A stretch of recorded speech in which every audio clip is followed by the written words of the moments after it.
enjoy the time. Yeah, please go ahead. All right. Yeah. Thanks. Yeah. So I can I can only second this, right? I mean, I'm here, right? So talk to me whenever you feel like. Okay. So today we're gonna continue where we left off last time. Okay. So in the last lecture we discussed sort of the passage of a high energy particle to a medium. Okay, and essentially what we found out was that this hard particle will receive momentum transfers in collar rotation. Okay, this is what we found out, and so today what we want to basically do is we want to now turn this into a way to actually compute how big this is, right? So far this was just some formal expression with unknown quantities to us. Now we want to actually see how we can actually compute something there. Okay, and this will bring us to what is the main topic for today, which is this so-called collisional broadening kernel.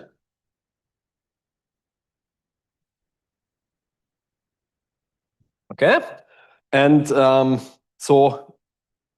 this object I'm going to be denoting later on as C of Q perp. Okay, and basically I'll take away sort of what the upshot of this discussion will be. Okay, so what we had considered last time was something like we take our high energy particle and look at the interaction with the sort of the field of the medium, right? So the medium was modeled as a background gluon field, right? And essentially, what will turn out to be the case is that the final answer that we get looks like an exponentiation of a single gluon exchange, okay, where basically in a single gluon exchange, having your particle moving through the medium, you can exchange some transverse momentum, which I'm going to call Q perp. Okay, and this kernel will sort of tell you what is the likelihood of getting a particular transverse momentum transfer. Okay, so what we have what we had derived last time was essentially that if we now were to measure a cross-section sort of after the passage of a medium, so I think the last formula we'd written down was something like we look at a cross-section for production of a hard particle in a medium, then the effect that we have was that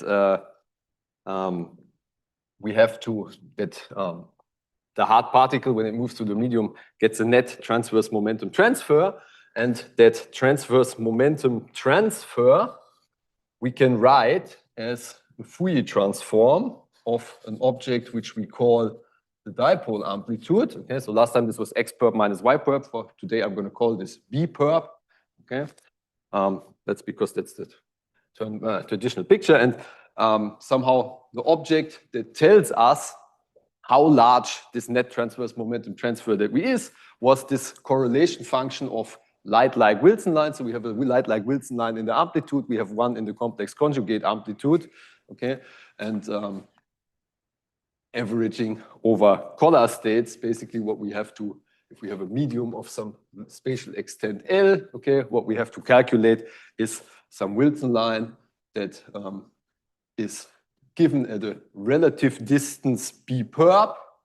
Okay, so let's maybe draw it like this. So we have our amplitude for the process, and we have our complex conjugate amplitude for the process. There's a transverse separation b perp between the amplitude and the complex conjugate amplitude.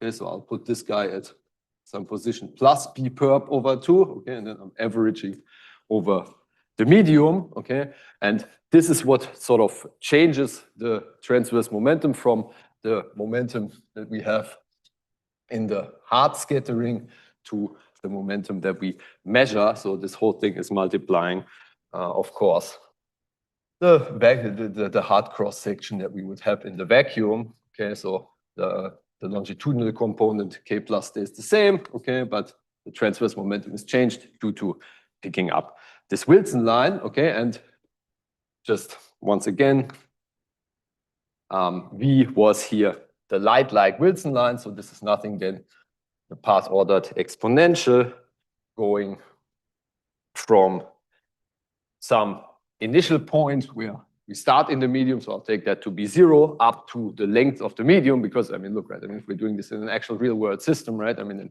after some passage of a certain length, our hard probe will leave the medium and then not encounter any more broadening.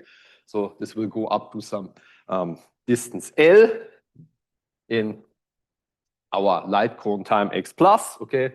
And here we have the background gauge field, okay, which in principle can depend on, you know, I mean, where we are seeing it in time, okay? But of course, importantly also on the transverse position. Good. So now to really see what's happening, okay, what we basically need to do, okay, is we need to compute this object, which is called dipole amplitude, okay? And now a simple way to evaluate, so this is a correlation function of light-like Wilson lines in the first place, okay? And a simple way of doing this, okay, which is actually what is done in sort of essentially all phenomenological jet quenching calculations, and it's the same is actually true for small x physics. So if you do small x physics, then you're going to be doing some very similar things, is to now evaluate these correlation functions, essentially making a model for what is the behavior of your, or what your background gluon field looks like, okay? So in other words, specifying the correlation functions of your background gauge field inside the medium, okay? So, and this is clear, right? I mean, if we know all endpoint function of A minus, okay, then we can somehow formally compute this exponential and evaluate this expression that we need, okay? So let's, so the idea is now, okay, so evaluate using essentially endpoint functions of expectation values of, let's say, A minus to the nth power, okay? Good. So let's start very simple, okay?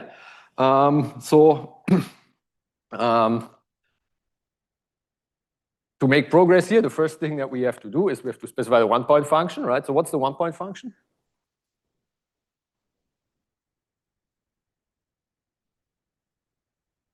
Why is it 0?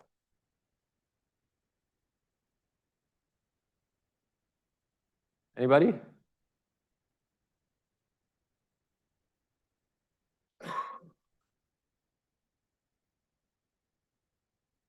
Let people think for a second.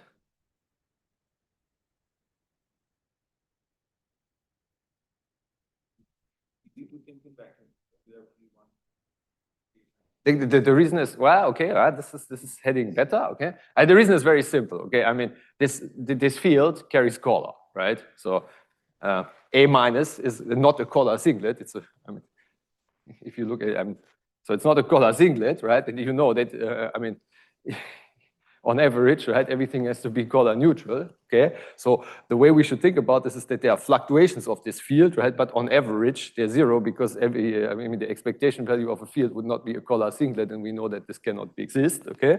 So since A minus is not color singlet, okay?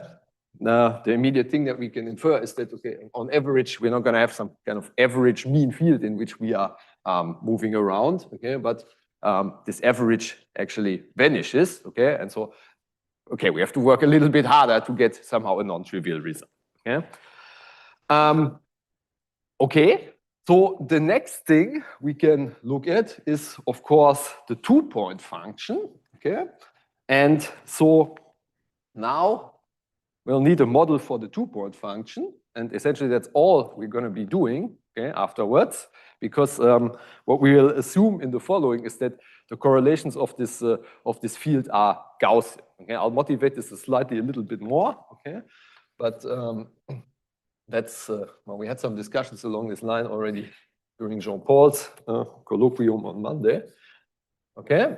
But so we can look at the two-point function of two such fields. Okay, now I'm spelling out the color indices here explicitly. Okay, so we put the first one at some position X and the second one at some position Y. Okay, and so now I have two color indices out of which I can form a singlet. The singlet is formed when, of course, this is proportional to delta AB. Okay, and so this factor here just ensures me the color neutrality. Okay, now there comes another important ingredient, okay, which is that, again, we have to think about this, that we're actually interested in a process that is happening at very high energy, okay? And so if we are at very high energy flying through this field, flying through this medium, okay, then we're sort of quickly moving through the medium, okay? And so basically the interactions that we encounter at different instances in time, okay, they appear as almost instantaneous as we pinch through this medium, okay? So what that means is that so this medium is, so we have this kind of Lorentz contraction along the x plus direction, okay? And what that means is that we can actually shrink sort of the correlations of the medium that are, as we kind of encounter different scatterings, we can shrink them to a point and make this a local correlation function in our light cone time, x plus minus y plus, okay? And then in principle, the only thing that remains now is that, well, okay, there should be some dependence on sort of what is the transverse structure of this correlation function, okay? And the transverse structure of the correlation function, of course, I erased this here, but this is Fourier conjugate to the transverse momentum that we exchange, or that we, I mean, we should think of this as like the transverse momentum of a gluon that we pick up, okay? And so for this, there will be some correlation function which can depend now on where we are in the medium, okay? So it can be different at different instants in time. So this would be some dependence on x plus, okay? And then if we assume that the medium is homogeneous, okay, then it would not depend on sort of where the center of mass of the system is, but only on the difference between these two coordinates, so x perp minus y perp. Okay, so and that's kind of the typical model. Now, this has a sort of a, also let's write this. So this is basically the high energy limit again. Okay. This now has a sort of nice way of thinking about it, okay? Because, so what do we have? Now, with the Scholar particles, we feel these gauge fields, okay? They're zero on average, but they have some kind of non-zero fluctuations, which x plus here plays the role in time, which are kind of uncorrelated in time. So at every instance, I get a new kick, okay? And so basically, the way you should think about this is some kind of random walk that you're doing, right? Where this is like the field that you encounter in this random walk, okay? And so this also then gives you a very easy recipe to now compute what is happening with these correlation functions, okay? Because basically, so if you do a random walk, right, what happens? Well, you do a random step in the different directions, right? And you can look at sort of how the variance of this thing grows with time. And now here you can do the same thing. You can study basically what happens if you do a small incremental step forward. So if you slightly extend the length of your Wilson line here, what is the effect of sort of encountering additional interactions with the medium? Okay, and that's exactly how we are going to now proceed to calculate this. Okay, so if we give this object a name, okay, so this I'm now going to call the dipole amplitude. Okay, so we can calculate the dipole amplitude as a function of the transverse separation B. So that's this object. Sorry, I should have defined this here. This is looking a little bit chaotic.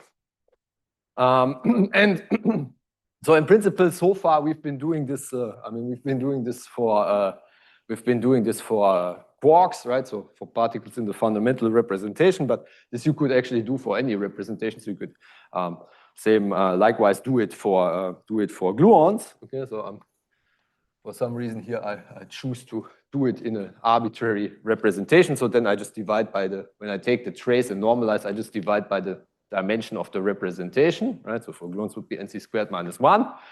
I take the trace in that representation of these Wilson lines, okay? Leave some slide space here, okay? And now what I can do is I can not look at the distance L, okay, but I can look at L plus some small increment of delta L. And so the idea is now we extend this slightly and we add in sort of additional interactions with the medium and see what this changes. Okay? Of course, we also know the starting point, right? I mean, if we're at 0, then no interaction has taken place, right? And somehow it's trivial, right? And so for this reason, we can easily evaluate this. Yeah. Good. So what we have to do is, well, okay, we have to evaluate these correlators of these Wilson lines, okay, at these different transverse positions. Okay, and so now we have to go back and look at sort of what is the definition of these Wilson lines. Well, if we change now our length, right, the only thing that changes is that we're adding sort of little more segments to this, right? So we change L to L plus delta L. Basically, we're just adding sort of an additional small distance, okay? And so if we make our delta L small, okay, then basically we can expand this exponential series, okay, to just get the small change terms. Okay, so let's do this. So what do we have to do? Okay, so in both the Wilson line and its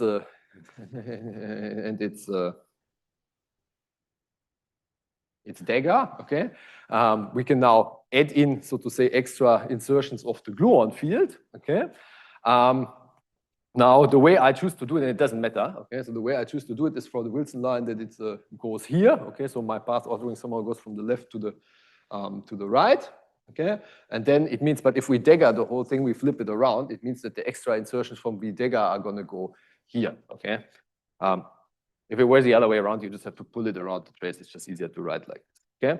So what happens is, if we look now at a little bit further than L, okay, we first have what we already had at L, okay, but then we add the extra terms, okay, so we have the Wilson line at L, okay, multiplied by 1, so that's the leading term in the exponential series, okay, but now there comes the next term, okay, which now includes going from L to L plus delta L, okay, so we have plus IG, okay, and then we have the integral now only from L to L plus delta L, okay, dx plus, okay, then we have A minus, which depends on x plus and x perp, okay, and here we have our generator, okay, and so if we do this in arbitrary representation, then this is just the generator in that representation, okay.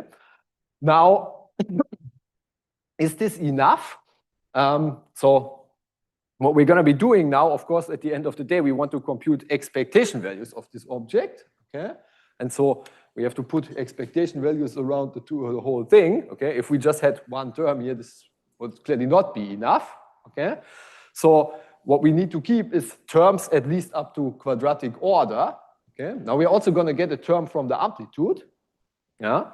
From the V dagger, okay? But we also get quadratic terms just from coming from one side, okay? So we actually have to expand this to second order and then only keep the quadratic terms. So what we're gonna have to do is here add the second order in the Taylor expansion. So I get minus G squared over 2, okay? Now we have two integrals, okay? From L to L plus delta L. So we have dx plus and let's call it dx prime plus L plus delta L, okay? And then here we have AA minus of x perp x plus, okay, AB minus of the position stays the same, right? Why am I calling this x perp? This should be minus b perp over 2, right? I mean, transverse position stays the same. That's what I wrote now, so I'm going to keep writing it, okay? And this other position x plus prime, okay? Good. And then we have to do the same thing in the complex conjugate amplitude, okay? So we are just going to essentially copy this, okay? I'm only going to write down sort of the leading term because that's important. So if we complex conjugate, it goes on the other side, okay? So here we have our V dagger of L, okay? Evaluated at plus P perp over 2, okay? And here, of course, under complex conjugation, this becomes a minus, okay? And so we have L to L plus delta L. Again, dx plus, or well, I call it dy plus, okay? AB minus of y plus, and I'll call this y perp, then TRB. Okay, and here I'm missing 2 generators, I guess. TRA, TRB.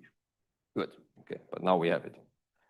Okay, good. So now, okay, this looks very ugly and long, okay?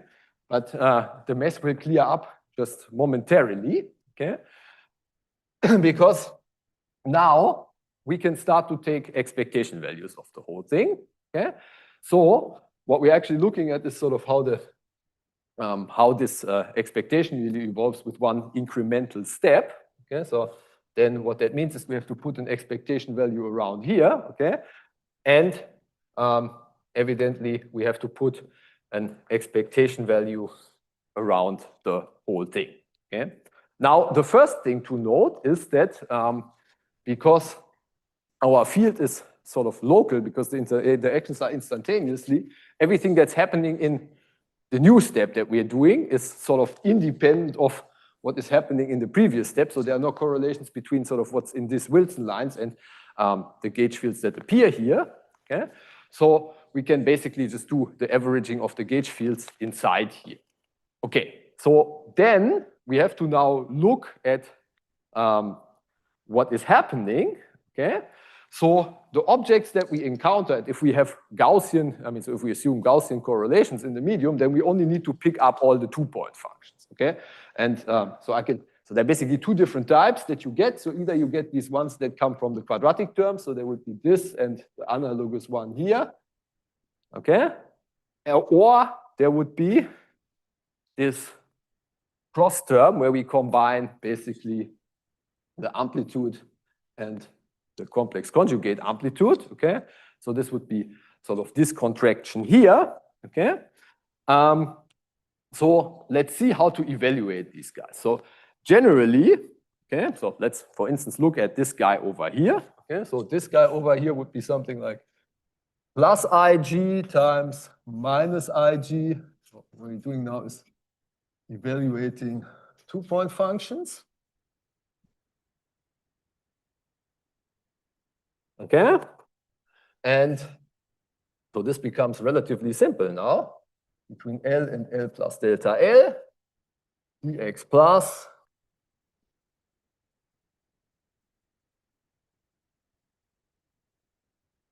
okay, and then what we have is we have actually our expectation value of A minus A at x plus and x perp, and AB minus of y plus and y perp, okay? And this is multiplying our 2 color matrices, TA and TB, okay? And so now this becomes very simple, okay? So now we can take sort of full advantage of this formula, okay? So let's see what happens, okay? So the first thing we can do is we can actually use this color neutrality. So we know that this is proportional to delta AB, okay? So what we get for evaluating the color structure here is actually we get delta AB TAR TRB, okay?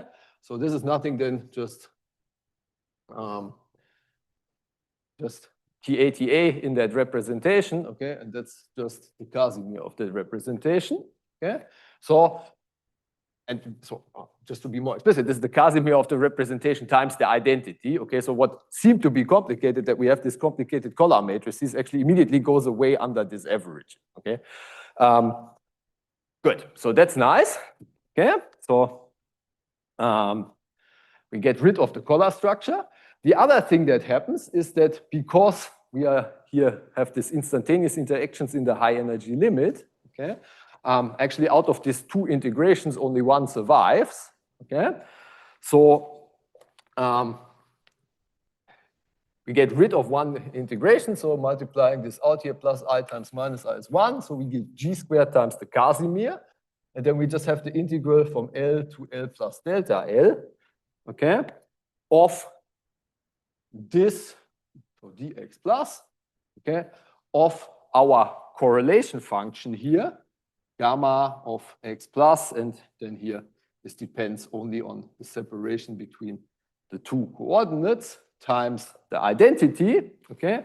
And so now if we do this, of course, for a small increment delta L, right, then this is delta L small, yeah, delta L small, okay, then this is just G squared CR times the thing evaluated at the point where we stop this Wilson line, okay, with respect to this transverse separation. Okay, so now we're in a good position, okay, because so see what happens now is that whenever we contract here all these 2-point functions in the middle, okay, we get something that is proportional to the identity in color space. Huh?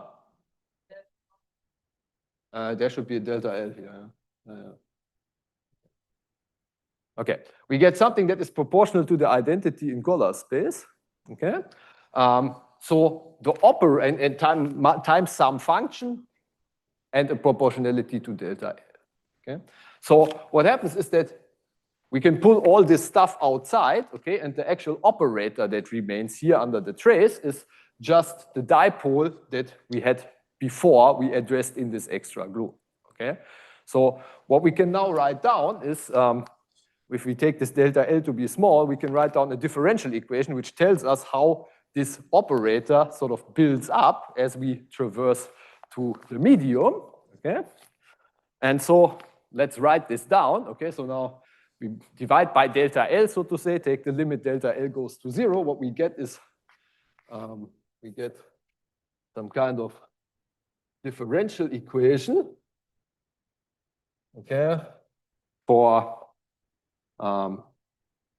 evolution of the dipole. Okay, and so what does this look like? So if we look at our dipole like we had it, okay, then what we get is now we get contributions from the green contractions here. So in the amplitude and the conjugate amplitude, and we get these two terms which come from squaring the thing. Sometimes, I mean, some people do this diagrammatically, right? What you do there then is you kind of draw this as like you have one, you have essentially one gluon which just hooks up with the amplitude and one like this, and the other is like between the two. Okay, I find this much easier here. Do it like this. Okay. So, but just so you know for the literature. So, okay, then we have our prefactor. So our prefactor is minus G squared CR, and then we have this correlation functions. Okay. So I put a minus here, which means that this contribution, which came with a positive sign, I will have to subtract. So this is gamma, so this 2-point correlation function evaluated at L, and this transverse separation B perp. Okay? But then I have these other terms. These other terms are evaluated at the same transverse point each. Yeah. Okay, so it's this, here it's x perp and x perp because they come from the expansion of the same Wilson line. I get each of them with a factor 1/2 because it's from the second order of the Taylor expansion. Okay, and they both come with a minus sign here, so that's why I put it. So here we have gamma of L and transverse 0, okay? And back here is everything that remains, okay? So now we've pulled all these averages out, but that is just the original Wilson line correlator here. Okay? So this is just dl of B perp, okay? Which X perp is not there? This is X perp minus Y perp. Yeah, yeah, so here I did it somehow with X and Y, but then X minus Y is B, yeah. Good, yeah. And so, okay, so this we can, and then the only other thing we need to know is, well, okay, so now we have a differential equation, right? So differential equation we can always solve if we have an initial condition, but the initial condition we already, we already said what it would be, okay? Namely, yeah, if we haven't traversed in the medium, so if we haven't gone any path, right, then there's no gluons to be picked up, right? So our Wilson lines initially, Wilson line of length 0 is just the identity, okay?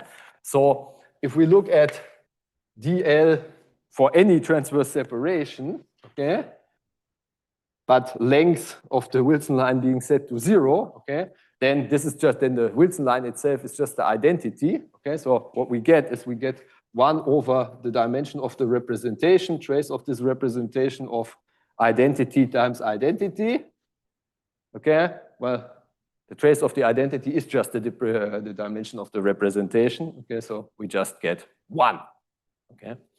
And so this so this actually, like this you can actually calculate in principle. So if you assume Gaussian correlations, okay, you can use this same sort of recipe, okay, to calculate not only these 2-point functions, but you can in principle also calculate 4-point, 6-point, 8-point functions of Wilson lines. It works completely analogous. The only difference that happens there is that if you have now sort of multiple structures, you can, the gluon insertions don't always necessarily come between 2 Wilson lines, so you can directly contract them. Then the only trick you have to do is you have to use this Firth identity.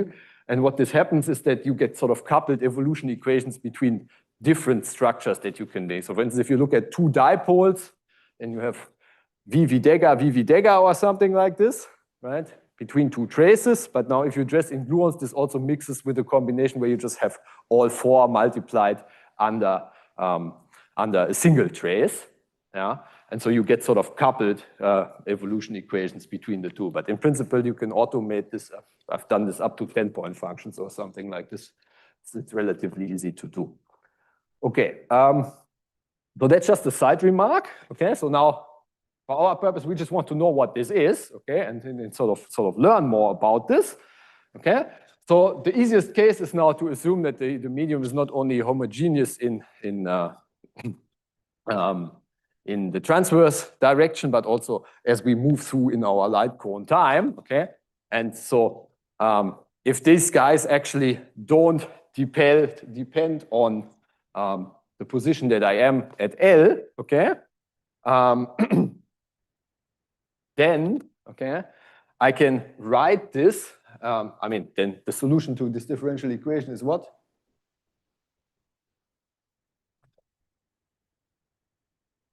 dLd is something times d. What's the solution? Good. Okay, excellent. Okay, so the solution is just an exponential. So for a homogeneous medium, okay, what we obtain is that dl of B perp is just this funny combination of things here, okay, and this funny combination of things, because see, what you get is always you get a subtraction here, okay, between something at 0 and something at B, okay. So I'm going to introduce a new name for already this subtracted object, okay. And this subtracted object, this is really what is actually in the representation R, okay. Now the collisional broadening kernel, okay, in impact power in position space. Okay, so let's write this down.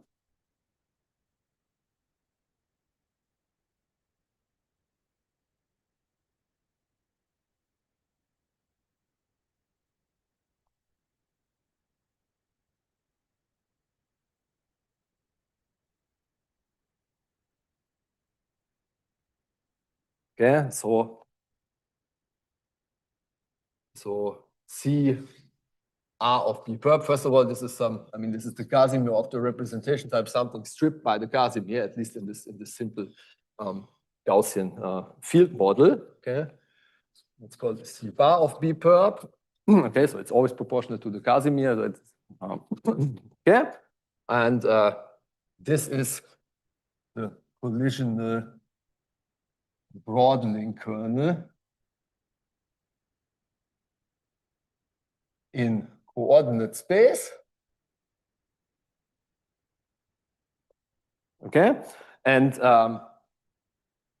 of course, this object doesn't exist only in coordinate space, right? But I mean, the picture I drew up at the beginning was actually that, how are we thinking about this, right? So now we have this exponentiation of this sort of multiple processes, right? And this is really, really what this amounts to is kind of exponentiation of the exchange of sort of a single gluon with the medium, right? Where we get some momentum transfer Q perp, okay? And well, I mean, if we want to sort of characterize the spectrum of the gluons that we pick up here, then that's not natural to do this in coordinate space, but to do in momentum space, of course. Okay, and so which is related to its momentum space analog. Okay, and that's sort of the one where you have a more, where maybe one has a more physical picture. Okay, so this is C of Q perp. Okay, so that's the collisional broadening kernel in momentum space, which has the interpretation of sort of what's the spectrum of gluon that we absorb. Okay, now the point is what we see is that, or what we had over here is that in going from the correlation function to or in evaluating this object that appears actually in this dipole correlator, you have to sort of subtract the exchange at 0, okay? And this is what you also then undo when you do the Fourier transform, okay?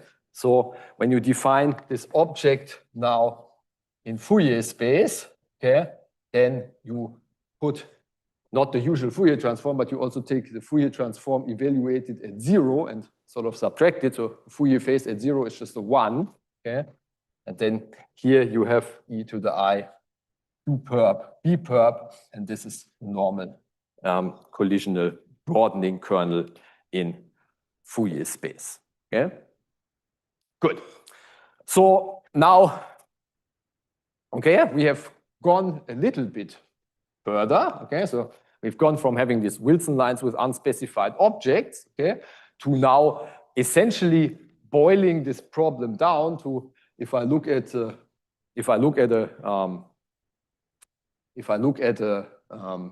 as a passage of a high energy particle, okay, what is the spectrum of sort of transverse momentum exchanges that I get, okay, from the medium? And so there's different ways you can now sort of proceed to calculate this. So one of them, for instance, you can do is you can just kind of, say, okay, what is actually happening? Let's advocate a weakly coupled picture here also, okay? I just say I have all my medium particles down here, right? So I explicitly treat this as weakly coupled medium particles, compute the matrix element for the interaction with a high energy parton, okay? And then just evaluate sort of what is the spectrum of the transverse momentum transfer. Yeah? So this is a little bit like, I mean, you can do this in principle in kinetic theory also, right? You just study sort of, what's the collision integral for this collision or for this interaction to take place, right? And then you just monitor the spectrum of transverse momenta that you exchange with all the other surrounding medium particles that you, in this case, you also treat as weakly coupled. Okay? And that is essentially the recipe that you use when you do, for instance, a weak coupling calculation of this. Okay? In principle, though, there's nothing that forces you to do this, okay? Because, I mean, if you think sort of more non-perturbatively in terms of QCD, right, then you can actually the definition that we had beforehand was in a sense better, okay? Because we had actually defined this in terms of light-like Wilson lines. Okay, the point is, in principle, we can also give this object. So I mean, I think it's clear that this is the Holy Grail, right? If we know this, then we know the momentum broadening, right? So this is now what really is the Holy Grail of this framework. Okay, so in principle, we can also give this object, okay, a non-perturbative operator definition.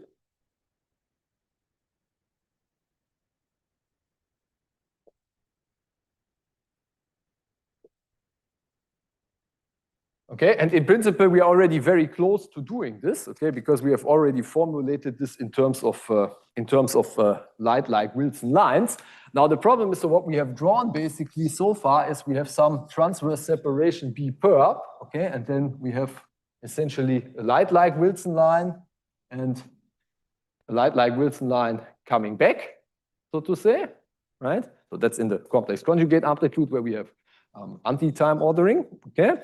Now, the point is, if you look at an object like this, okay, then with our gauge choice and so forth, this was okay, yeah, because we didn't have transverse gauge fields here, but, well, neglected interaction with transverse gauges, but generally this object would not be gauge invariant, because if you were to do a gauge transformation, you would gauge transform here, here, here, here, okay? So what you have to do is you basically have to add connecting links in between to make this object gauge invariant, and in this way, you can give this a gauge invariant operator definition as, well, essentially what's written here with the product of the two Wilson lines now replaced by this Wilson loop, okay, where you have, so these are our light-like Wilson lines here, and these are just transverse links connecting the two ends of these guys. And so in principle, the non-perturbative definition you can come up with for this is that you do something like -1/L, and then you take the logarithm of 1 over the dimension of the representation of the trace of, let me give this guy a name, let's call this the Wilson loop of R of some length L and B perp. Okay, so you take, so instead of taking the dipole, I mean the usual Wilson line B-Dagger combination, you now take the loop here. Okay, so W of L and perp. Okay, and then, well, if this is the negative exponential of that thing with a given length, okay, then you just invert this, right, and you basically get the kernel. Okay, so this in principle, you know, I mean, if you were to sort of be able to compute this non-perturbatively, that's really what you should be doing, right? But of course, it involves the correlation function of light-like Wilson lines, so it's not sort of a static equal time object or so. So in principle, this is nice, okay, but it still doesn't give you any real practical use except for something that I will discuss in a little bit. Okay, so are there questions for now? You guys are pretty quiet today, yeah? Yeah.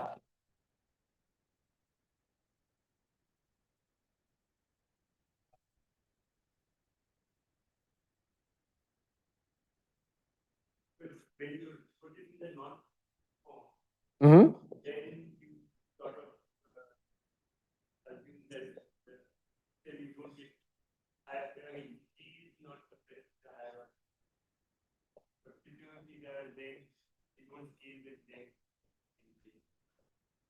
Yeah, so it's, well, okay, so I mean, you can, okay, so you can do various things here, right? So I mean, I was not that careful. So in principle, this would be sort of now defined at a given length, right?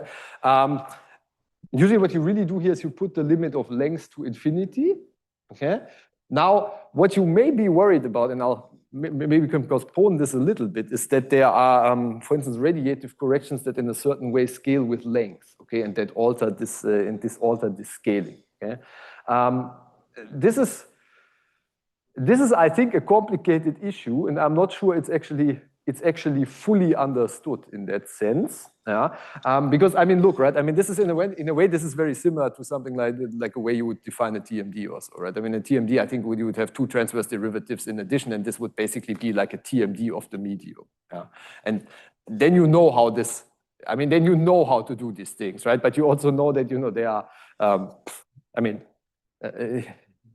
Things become, I mean, you need to renormalize, right? There's a renormalization scale associated with that and so forth. Yeah? So these are issues which I think go beyond of what is really understood in this context. Yeah. Mm-hmm.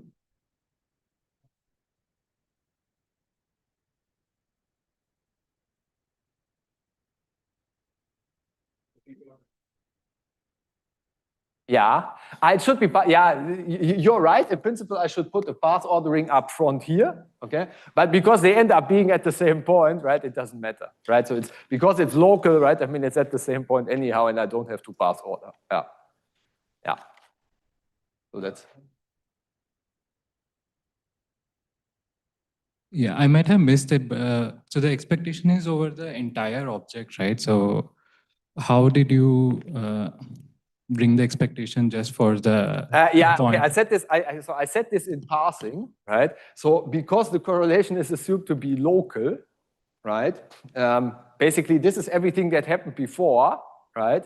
And this is what's happening in the current step. Yeah. So these all appear at different x plus, so to say, that were earlier, right? And so that's why I can pull the expectation value in or do the expectation values separately. Yeah. Okay. Yeah. But I mean, so this maybe I'll. So this is just, I mean, this is just some thought here, okay? I mean, so the thing that somehow happens, right, is, I mean, this is a consequence of taking the high energy limit that these correlations come local, right? And so basically, if you try to, I mean, if you start to write down higher order correlation functions for like a random walk or so, right? You actually have to make them non-local, yeah? So you actually have to make them non-local. I mean, you cannot write, I mean, how do you write down, I mean, you cannot write down a delta correlated 3-point function somehow. It doesn't make sense, right? And so this is, so maybe one way to argue for this Gaussianity is also that you're taking the high energy limit. Okay, I haven't thought this too carefully, but this is, you know.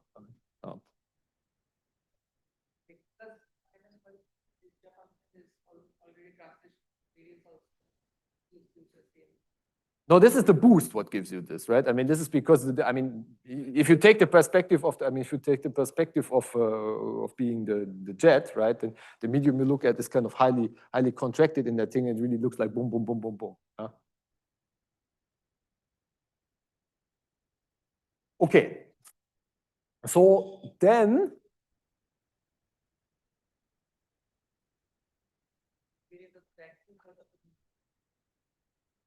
I mean, this is a correlation function of the medium, right? Yeah. This is the medium. Yeah. Okay, good. So then let's somehow look at sort of what is, well, on the one hand, what is usually used about for this, or what are kind of the practical things you can use for this collisional broadening kernel, but then also sort of what is really what we know about it theoretically. Okay, so we're going to do this in somehow 2 steps. So I'll kind of first tell you a little bit about what is oftentimes used in phenomenology of jets, and then also what maybe, you know, how one can make a little bit more progress, or what's the status of determining this kind of to the best extent that we can. Okay. So well, we can I guess leave this. Okay. So let's say models for a C of Q perp or C of B perp. Okay, and sort of one of the earliest models that was kind of used for this is that basically you take the medium to be just a number of static scattering centers, okay? So if you take them, so you think of the medium as just kind of static charges sitting there, okay? And so basically if you take static charges, okay, then what you can do is you can just compute their, their static fields, right? If they're highly boosted static charges, actually they will only have this A minus field with the appropriate gauge choice, okay? And the A minus field is just given by essentially solving a Poisson type equation in 2 dimensions for the field, okay? And so basically, so this is the picture somehow, right? So you have static charges sitting here and you compute the field, okay? And so if you do this, say this static charges, okay? And I think this goes static scattering centers, this is usually called. So the static scattering centers, okay? Basically, if you do this, okay, what we will find is that this collision Rodin kernel is, of course, first of all, exhibits this Casimir scaling, okay? Then it is proportional to g to the 4, okay? Basically, you get 1 power of g here, 1 power of g here, and you have to square it, okay? Then there's a funny combination, okay? Usually it's not denoted like this, but I will denote it like this. So it's Tmd squared over g squared, okay? And then there is the actual momentum structure of the object, okay, which is just 1 over q perp squared plus the Debye mass squared. And so this you should think of, okay, so this has a simple interpretation, okay? This object, if you write it down, is something like the effective number of gluons, okay? So why is this so, okay? You can work out what md squared t squared or md squared t over g squared is. Okay, so this is actually something like 1 over, or you can express it like this, okay? You can express it as 1 over number of colors minus 1 squared. So this is to normalize to number of gluons, okay? And then you have a momentum integral of essentially how many gluons there are in your system times 1 plus number of gluons, okay? And so this looks like, so I'll add the fermions in a second, okay? But so this looks like, if you think of a Boltzmann equation or so, right? You would think of, okay, you would scatter of 1 gluon, so that has to be in the initial state, okay? And there would be a final state Bose enhancement for the outgoing gluon, but now because you keep them as being static, okay, the momentum that's incoming and outgoing is exactly the same, okay? And so you end up with precisely this expression, and then you have something analogous for the quarks where just the color factors are different. So nu g is just a degeneracy factor, right? So this is 2 and c squared minus 1. So you have nu q, and then it's the fundamental Casimir, okay? And you sum over quarks and anti-quarks. And here you have fq of p1 minus fq of p, okay? And so this is effectively, okay, like, because you're normalizing to number of gluons here, like the effective number of gluons that you encounter at a particular point when you are inside the medium. Okay? And there are different ways. I mean, so oftentimes this is written with like some n or something like this, okay? But this is the effective number of gluons. That's the way to properly think about it. So the other thing that you see here, what? Yeah, this is like a number density, right? I mean, well, sorry, it's md squared, yeah, right? I mean, you see it has dimension 3, right? So this is, yeah, it's like a number density, yeah. Okay, the other thing that you see here is that if you look at this expression, okay, so you can now basically take 2 limits, okay? So if you take q perp squared being large compared to the transverse momentum exchange to be large compared to the Debye scale, okay, then this just goes as 1 over q perp to the 4th power, okay? And this is sort of the standard spectral tail that you have for a hard scattering. This is Rutherford scattering, essentially, yeah?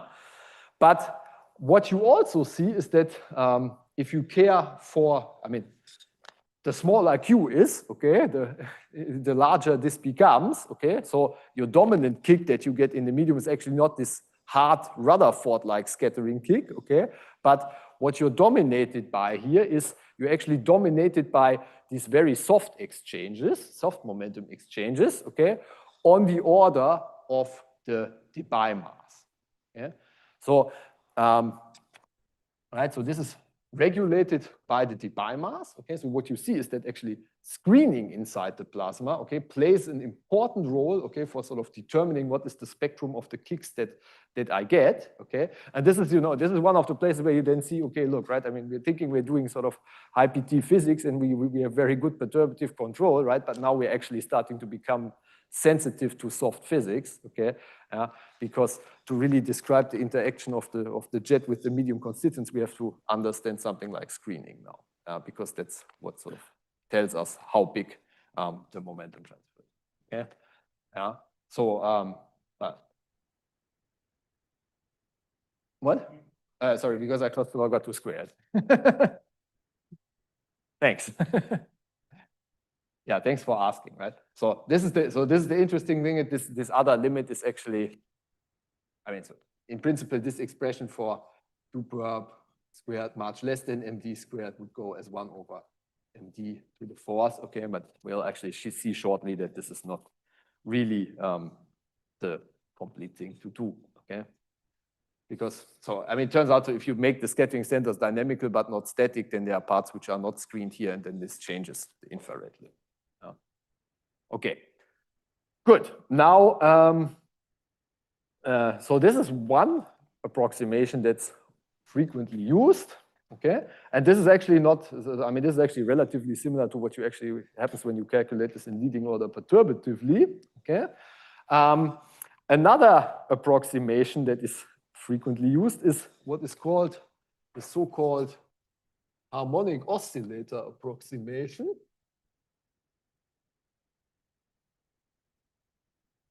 Okay, and well, you will understand why it's called like this maybe by the end of this lecture.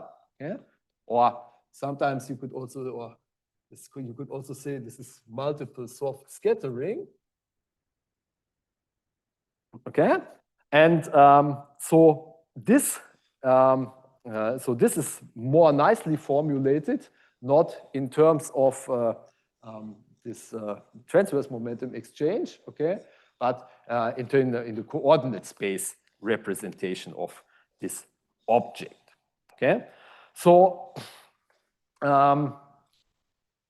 how can we see this? Okay, so this is usually, so this is formulated in coordinate space. Okay, and so in principle, okay, so one way to motivate this is, okay, you can say that, this guy is the zeroth subtracted Fourier transform of the kernel in momentum space. Okay, so I have to do an integral over dq perp, 2 pi squared, okay, 1 minus e to the I q perp b perp of this kernel in coordinate space, in momentum space, okay? And now I can look at the way that this behaves like at very small b, okay? So at for very small dipoles in my system. Okay? So if I do this, okay, I should be able to just do this in an expansion here, okay? So the leading term in the expansion of this exponential just cancels the 1. The first one has an angular dependence, and if there's, I mean, there's no preferred direction for which you get the momentum exchange, okay, so that also vanishes. So the leading term in this expansion is something like T2 Q perp over 2 pi squared, okay, and then you get Q perp B perp squared over 2 of C of Q perp, okay. Now this is a scalar product, so if you do the angular average, right, then basically you can replace Q perp B perp squared. You can replace by Q perp squared B perp squared, but You have to average the cosine between the two in 2 dimensions. This gives you 1/2, right? Generally, this gives you 1/d. Okay, and so if you do this, right, then you can just pull basically the leading dependence for B out. So I mean, what we're trying to do here is B perp is small. Okay, and so what do you get? Well, you get this 1/2 and this 1/2, so you get 1/2 and 1/4 B perp squared. Okay, and then you get an integral, okay, which now has a nice physical interpretation. Okay,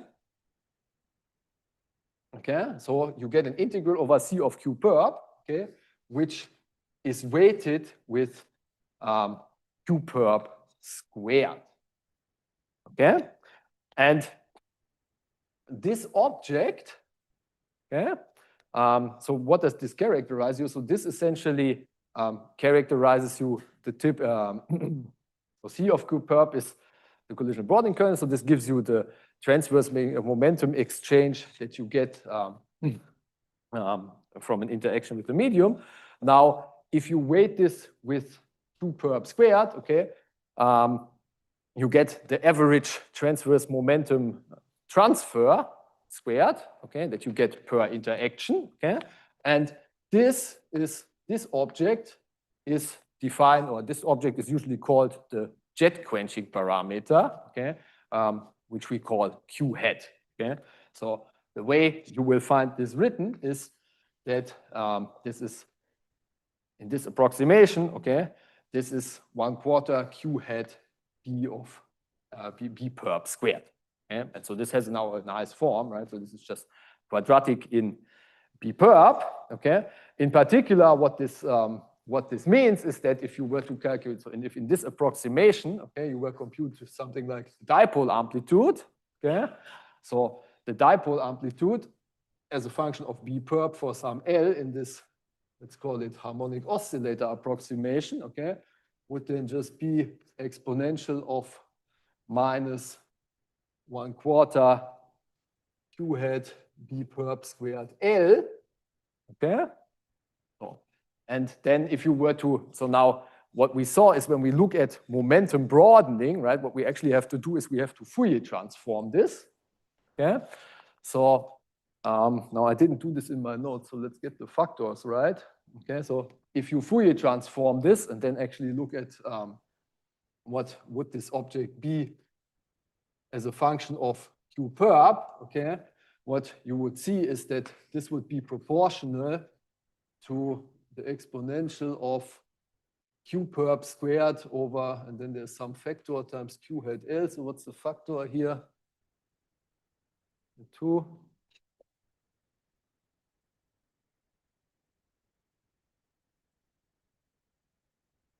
I think it's just this, right?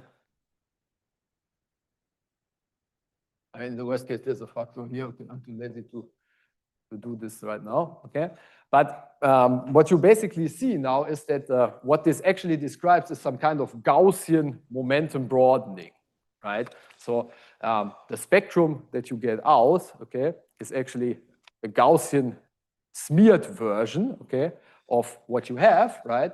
And so I mean, we know how we get this kind of a Gaussian spectrum, okay? Basically, the way this looks like now is that we actually have some kind of, so this Q hat plays the role of a momentum diffusion constant, right? So in this picture, what is actually happening is that in each step, as we traverse through the medium, we have sort of these very soft exchanges, yeah? which then in accumulation, okay, lead to diffusion of the momentum, right? And the mean squared momentum that you get, okay, is the diffusion constant times the time, right? So it's the momentum diffusion parameter times the length of the medium. So this is this Q hat L.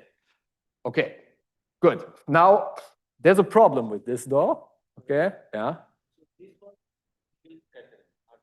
Yeah. Then you are going to the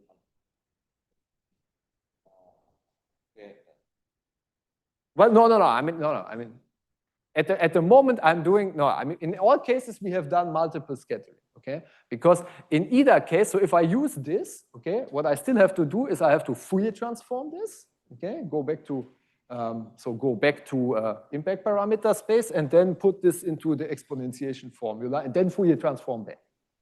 Okay, so I can do many scatterings with this spectrum. Okay, I'm just not going to be able to write you down an analytic solution for this.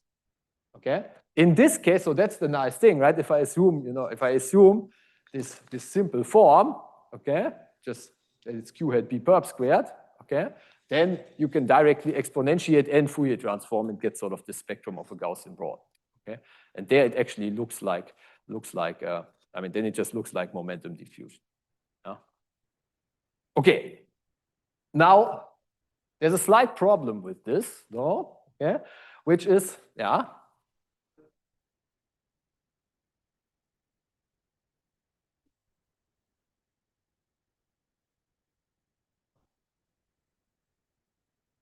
Yeah, so this is precise. Okay, so there's multiple problems attached to them. This is one of them. Okay, yeah, that's exactly true, right? I mean, so to get to this form, I can expand for small b. Okay, I get something like this. Okay, except one of the things I haven't told you about yet is, okay, I've just written this down, right? But you should have all screamed, okay? So for instance, if I do this now, so I just take the moment and I use this simple approximation here, okay? Then you see, okay, you have d2 q perp squared, okay? Divided by q perp to the 4, this is actually logarithmically divergent at large q perp. Okay? And and this just comes from the standard perturbative hard scattering. Okay, so it turns out that this is actually not the physically correct short distance behavior. Okay, you can sort of regulate this and get to the short distance behavior if you go back to what you actually did. Is, okay, you expand for small b. Okay, but you're doing this for all q, well, you should really only be expanding up to q's which are on the order of 1 over b, because then otherwise the expansion doesn't take place. Okay, and then this logarithm becomes regulated by the point of the expansion. Okay, so in principle is, okay, so this naive q hat is always logarithmically UV divergent, okay, and this just comes from the perturbative hard scattering, okay, and so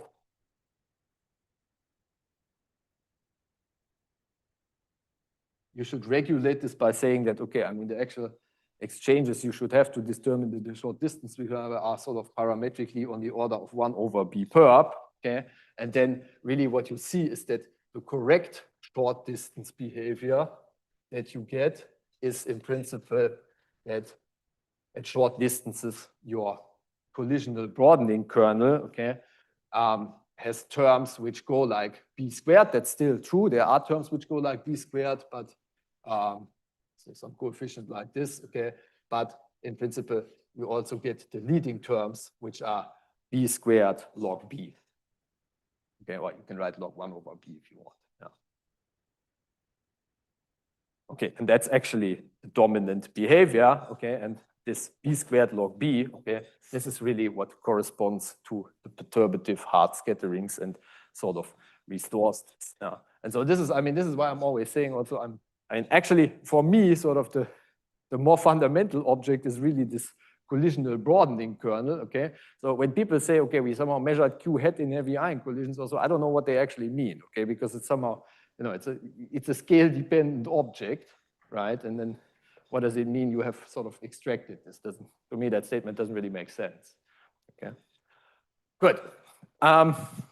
So nevertheless, okay, there's a lot of, there's a lot of practical use in kind of using this form and then actually using it also maybe outside of its range of validity, okay? Because, well, a lot of the calculations you do very quickly become very complicated, particularly when it comes to emission of radiation and so forth, okay?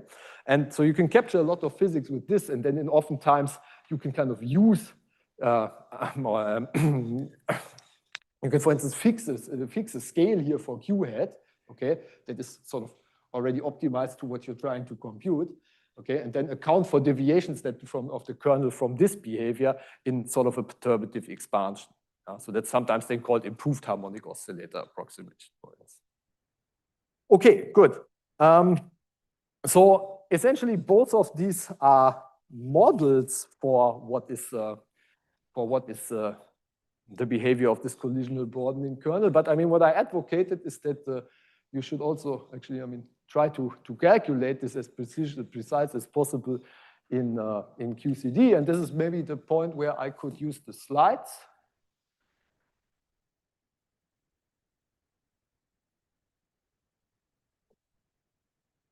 Okay, great.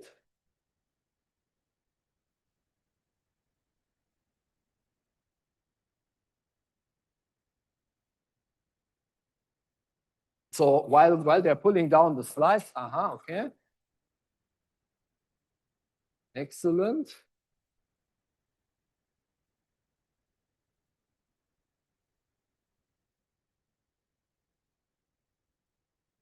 So while they're pulling down the slides, oh no, okay, I'm not gonna do it. So then let's go there. So let's look at the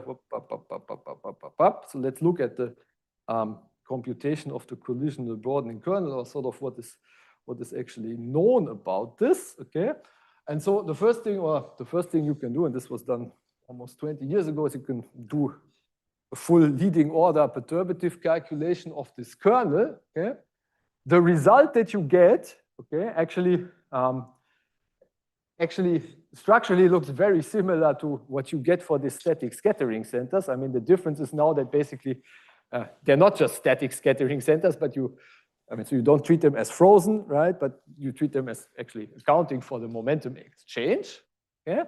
And this has two consequences at the end of the day. If they're static scattering centers, they basically only have electric exchanges, okay? And electric exchanges are screened inside the medium. What's not screened is magnetic exchange. And this leads to the fact that instead of having this Q squared plus MD squared behavior, okay, you have a part that's screened and a part that's unscreened at small q perp. Okay, so the short distance behavior is different than in the simple model. Okay, and that's the one thing. The other thing what changes is kind of this effective numbers of scattering centers. Okay, so before we had this kind of effective number of gluons, and this actually took a very similar form like this expression here, okay? The only difference now is there's some kind of phase space factor out here that you have, or some velocity factor that you have here, but now that you actually, when you compute this effective number of scatterers that you have, that you actually account for the change in the momentum that the particle that you interact with has when it transfers the momentum to you. Yeah? Okay, but so this again is basically in the back just sort of the effective number of particles you interact with from the point of view of a Boltzmann equation.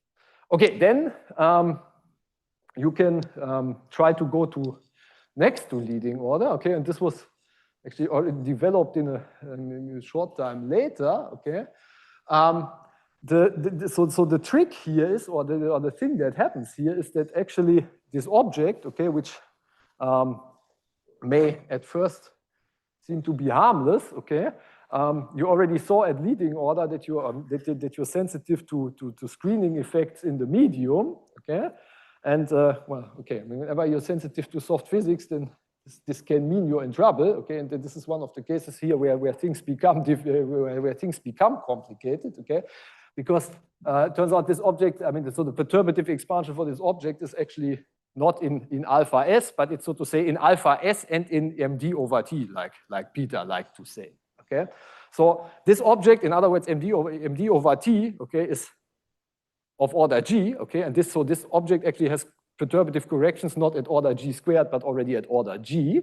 Okay, and I mean, okay, they come from soft gluons which have a large occupancy. Okay, so this was calculated by Sirman-Caron-Huot, and this correction occurs for soft exchanges, okay? And it actually changes the soft behavior completely, okay? So instead of now So for static scattering centers, we are constant, right? In leading order perturbative, we have 1 over q squared, okay? And in the next to leading order, you actually have 1 over q per cube. Okay, so you have a much stronger infrared contribution here in the next to leading order. And then, okay, I mean, if you plot this, right? So this is what now, q per cube, right? You can see, okay, good. I mean, you can get huge discrepancies between leading and next to leading order, even at sort of an alpha s, which is 0.3 or so. Okay, but okay, I mean, if for exchanges much larger than the temperature, this is fine. But I mean, this kind of persists out to relatively large scales. Okay. Now, this is somewhat worrisome. Okay, so you may wonder what is you know, I mean, what is going on with this sort of soft corrections. Okay, now if you look at this calculation, okay, so the way you can compute the soft contribution is actually with an effective theory. So this is dimensionally reduced effective theory of EQCD. Okay, and this actually exploits. I mean, this is sort of. I'm not going to explain this in detail, but I want to give you sort of what's the state of the art of this. Okay, so this exploits actually the fact that you can write down this non-perturbative operator definition, okay, and you can do certain analytic continuation tricks, okay, that Simon Caron worked out, okay, where you can effectively compute this light-like correlator from some kind of space-like correlator, okay, and this is something that, so that's what he computed in this paper also, okay, but this is something that you can also compute non-perturbatively in principle by doing EQCD on the lattice, so by doing this effective theory, but now simulating this effective theory on the lattice, right? Now, this analytic continuation is only true for these soft contributions, right? You may wonder, why don't you just measure the whole thing on the Euclidean lattice, but it's only for this part that you can show this. So, okay, good. If you see that the first correction is large, right, then maybe you want to resum these soft corrections to higher orders, okay, and see if that changes the results dramatically. And so that's something we did fairly recently. So Guy Moore and friends, they actually computed this in EQCD, okay? But then basically what you have to do is you still have to kind of take the result from the effective theory and match it to QCD, okay? And so the way we did this was basically taking the perturbative QCD result, subtracting the perturbative EQCD result, but then adding the non-perturbative EQCD result. And the idea of this is somehow that because here they,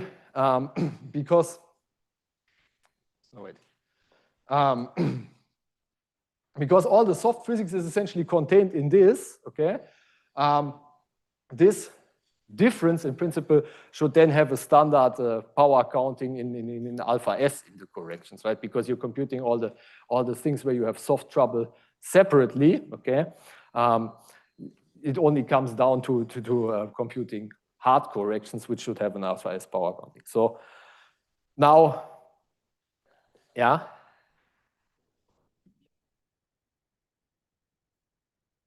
The scale is GT. GT, yeah. Okay, so then you can look at what this kernel actually looks like, okay? And so there are sort of different representations here, okay? So if you look at the short distance behavior, so let me look at this plot where we see this the best, okay? So the left one here focuses sort of on the short distance behavior. So this was done sort of at two different temperatures where they did these simulations. Turns out you can remove basically the temperature dependence more or less if you plot this as a function of the bimass times impact parameter and you scale this correctly with couplings and temperatures, okay? So at short distances, you really have the expected behavior that goes like b squared, so b squared and b squared log b, right? So it has sort of this diffusion type behavior, but with a scale-dependent diffusion constant, if you want so. Yeah. What really changes is the large distance behavior. Yeah. So for instance, so this is the leading order perturbative result. this is the next to leading order result, and then this is doing this to all orders. And so this is precisely reflecting this difference in sort of the, how do you say, in the small, in the soft dependence. Yeah. So what you notice is that sort of, I think this sort of, goes very slowly. What you see here eventually is that you get a linear rise with the spatial separation here, okay? And that linear rise, so the coefficient of this linear rise is actually related to the spatial string tension that you have in this theory, right? So if you, you're looking at a Wilson loop now with a large transverse separation, okay? After shifting it off the light cone, it's a spatial Wilson loop, okay? And then what you end up seeing is actually the spatial string tension. And so in principle, the difference between doing sort of all orders in G and just the order G correction is just the difference in the string tension. The rest actually doesn't really change somehow. These calculations are done at so the points here are the calculations done sort of at two different temperatures. Yeah. What's interesting, it's probably related to the fact that if I look at the spatial Wilson loops and I think of them as a potential, Mm-hmm. In EQCD, the potential is logarithmic leading order, and that corresponds to the next leading order calculation. I'm not sure. So the leading order, maybe the leading order knows about P divergence. No, this is the leading order perturbative QCD here, right? But that has P. That has, that's the Fourier transform of 1 over Q squared plus Q squared plus B squared, Q squared plus MD squared. That's, I don't know the analytic form of the large B actually. Yes. We can look it up. You can do the Fourier transform, right? Same principle. Yeah. Next leading order, Spanish order, leading order. Yeah. So there you have it. Yeah. So here you have a string tension, and here you don't, and that's the difference that you see here, basically. Yeah. That was the point I wanted to make, right? Yeah. And for the temperature depends. At least okay. Look, right. You're using this maybe beyond borderline even, right? But at least doing that, you don't see a strong temperature depends, which is actually nice, right? So that's what it comes out to be. Yeah, and you can also look at this. So you can also look at this somehow in momentum space, which is maybe sort of the more physical one. So what you find there is we already talked about the infrared behavior. Okay, so in the infrared behavior at leading order, you have this 1 over Q squared. Okay, then if you do this order G resummations, you get this. You get a stronger enhancement, so a stronger divergence at small q. Okay, the coefficient of that is different, sort of, between doing it all orders or just leading order. Okay, but qualitatively it's the same. Okay, then there's some kind of interpolation, and eventually you match onto the short distance hard tail. Okay, which here has this standard 1 over q to the 4 type behavior. Yeah. Well, you do the, so this is basically how you do the matching, right? So you subtract the perturbative, you subtract the perturbative EQCD result, and actually what happens is, so if you want, so this has the wrong infrared behavior, right? But this has the wrong UV behavior, and they actually cancel in this. Yeah. So you can actually, you actually see how they match. Yeah, if you compute this. Yeah. So the unphysical contributions in both sectors cancel at the matching. Yeah. Okay, so this is sort of about these corrections, right? So as I said, right? There are corrections which come kind of from soft corrections to screening, if you want so, right? But there are also in principle genuine perturbative hard corrections, okay? That come, that come from sort of ordinary, let's say ordinary perturbative QCD, right? But the way that you know this.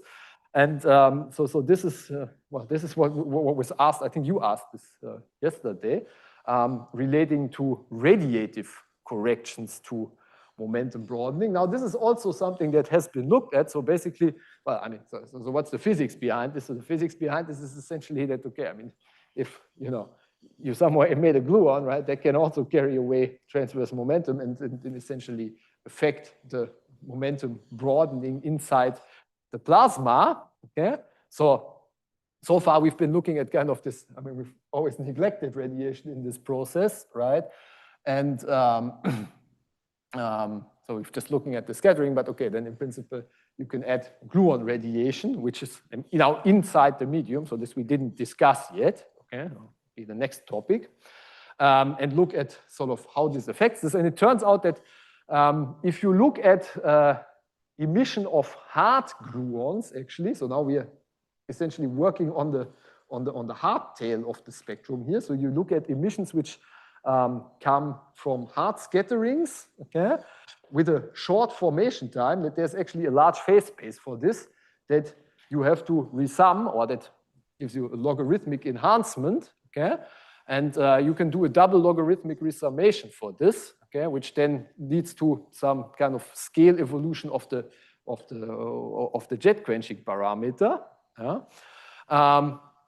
And so basically what this ends up doing at the end of the day is, if you have, now, okay, it's not the right, okay, the plot is a little bit difficult to discuss, and I want to go into detail, too much details here. But what this actually does is it reduces an anomalous dimension of this 1 over kt to the 4 tail. So it's no longer 1 over kt to the 4, but it's basically as corrections which go as order alpha s in this tail. But so in principle, so these are also, you know, I mean, these are also things that you have to take into account, right? If you really want to, if you really want to compute this precisely, what's happening with just the momentum broadening. Now, the momentum broadening really is sort of, I mean, this kernel is somehow the central piece that then goes into all kinds of calculations, again, of radiation and so forth, right? And so while then, and the state of the art is really that, you know, I mean, in selected calculations, you know, then sometimes the best results are used, right? Or this is used to predict broadening also, but there's nothing which sort of, you know, really then backfeeds this again into a radiation calculation and sort of does the whole thing self-consistently. So this is, I mean, it's a very hard business at the end of the day. Yeah. How do we combine these?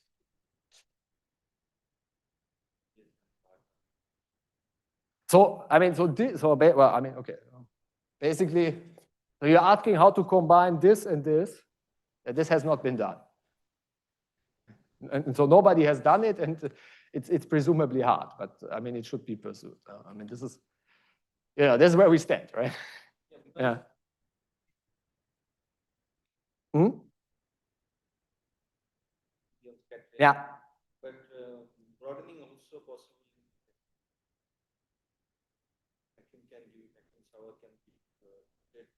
Yeah. I think so. I think your question. So I think your question goes a little bit further than what I'm discussing at the moment. Okay. So I think you're more thinking really about the parton evolution inside the medium now, right? So looking at, let's say, jets or so, where you resolve all the partons. For the moment, okay. I mean, for the moment, this is really just about, think more of a process where you at the end of the day measure one hard. Where you measure one hard part and you don't care about what sort of the rest happens, right? Then it's true that you have to care about radiative corrections, and you have to care about also, you know, I mean, how this interferes with vacuum physics, okay? But that's a separate question, so to say. Yeah. So that's more about, you know, how to combine these things then, right? Yeah. But the point is that in any element, so in any element of the calculation that you do, right, the first thing you need to know is sort of what is the propagation of the particle, right? And that's sort of that's where this kernel is at the heart of it. Yeah? So that's really, I mean, it's really the centerpiece, so to say. Yeah. Okay, I think I've actually used up all my time for today.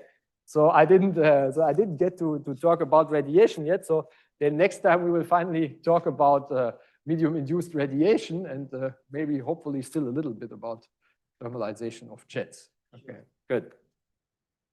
Any question?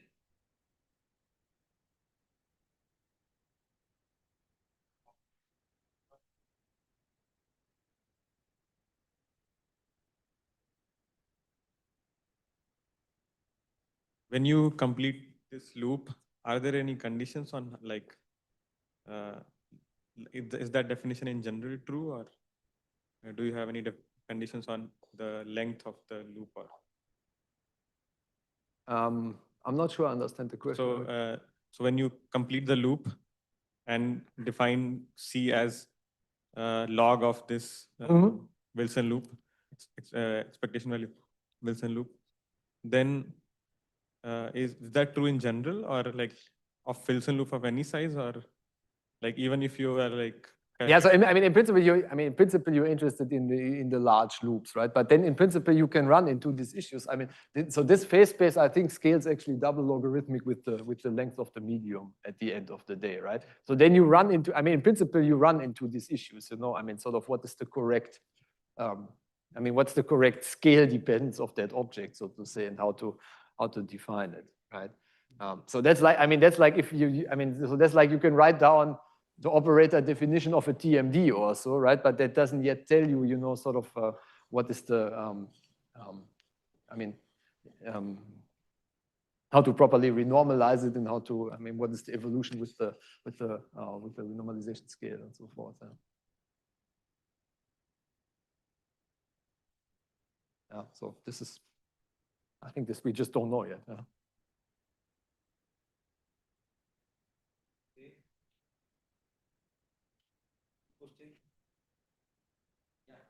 Even if you don't have question, you can come and talk.